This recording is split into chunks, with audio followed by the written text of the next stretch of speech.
और जब ब्रह्मा सोते हैं तो ये पूरी सृष्टि ब्रह्मा के शरीर में लीन हो जाती है।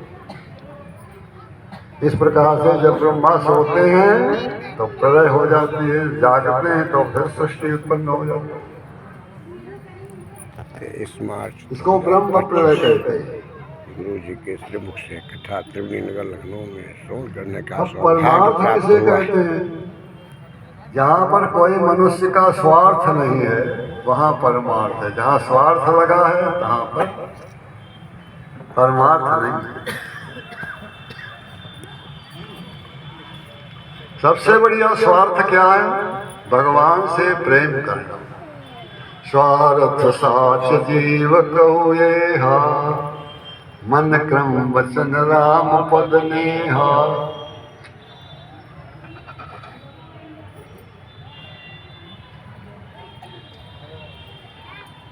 अब भगवान श्री कृष्ण ने कहा कि भैया देखो, ब्राह्मण का श्राप हो चुका है ऋषियों का। अरे द्वारिकापुरी आज के 7वें दिन समुद्र में डूब गए। ये संसार समुद्र है और मनुष्य उसी का शरीर द्वारिकापुरी है, जिसमें जीव रूप से भगवान निवास करते हैं। और 7 दिन के अंदर में ये शरीर रूपी द्वारिकापुरी संसार रूपी समुद्र में लीन हो जाएगी। दिन कहे सब 7 दिन में सबका जन्म हुआ है, 7 दिन के अंदर में सबकी मृत्यु होगी।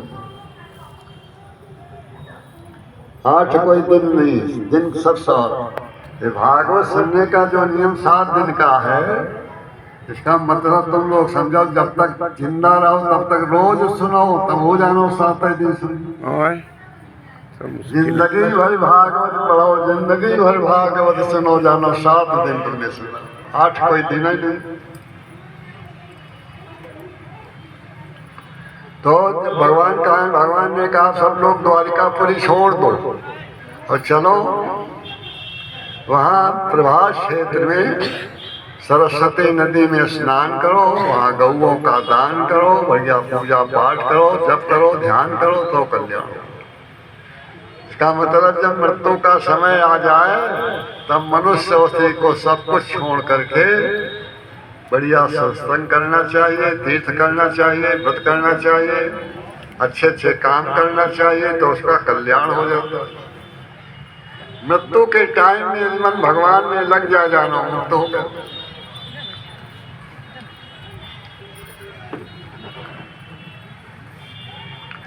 अब भगवान श्री कृष्ण के कहने पर सभी लोग प्रभास क्षेत्र को चल पड़े और रास्ते में उन्होंने क्या देखा? मदिरा बेचने वाले मुफ्त में मदिरा पिला। अरे सब यदुवंशियों ने महामोह में फंसकर मदिरा का पान कर लिया और आपस में ही लड़ाई करने लगे, एक दूसरे को मारने लगे। बलराम जी ने समझाया तो उनको उनको भी मारने लगे। भगवान कृष्ण ने समझाया तो उनको भी मारने लगे। तो बलराम जी तीर्थ यात्रा को चले गए और भगवान श्री कृष्ण एक पीपल के नीचे पैर पर अपना पैर रखकर आराम से सोने लगे। तब तक जरा नाम का एक पहेलिया था, वो आया, देखा, उसने समझाया कोई मृग लेता हो। भगवान का पैर लाल लाल दिखाई पड़ता था, उसमें आँख पद्म जो थी मालूम पड़ता है मृगा की आँख है।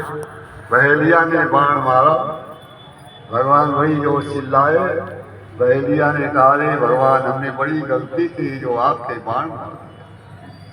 भगवान कहते हैं जरा तुम्हारी कोई गलती नहीं है, तुम्हारा कोई अपराध नहीं, ये अपराध सब हमारे हैं। जब हम बाली थे तब तुमको, जब तुम बाली थे तब हमने तुमको अपने भक्त सुग्रीव की रक्षा करने के लिए धोखे से मारा था, इसलिए तुमने हमको धोखे से मारा। आज केला तने आ रहे हैं धरे का उठो या क्या गारी माटो सबका महाराज जी आज बोलो राधा कृष्ण की जय हो।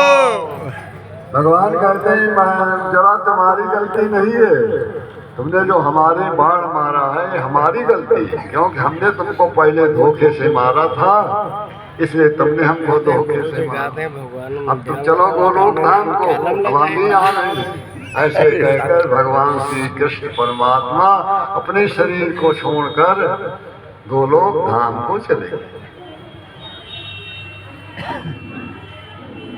अर्जुन की सब स्त्रियों को साथ लेकर चले, रास्ते में भीलों ने उनको लूट लिया।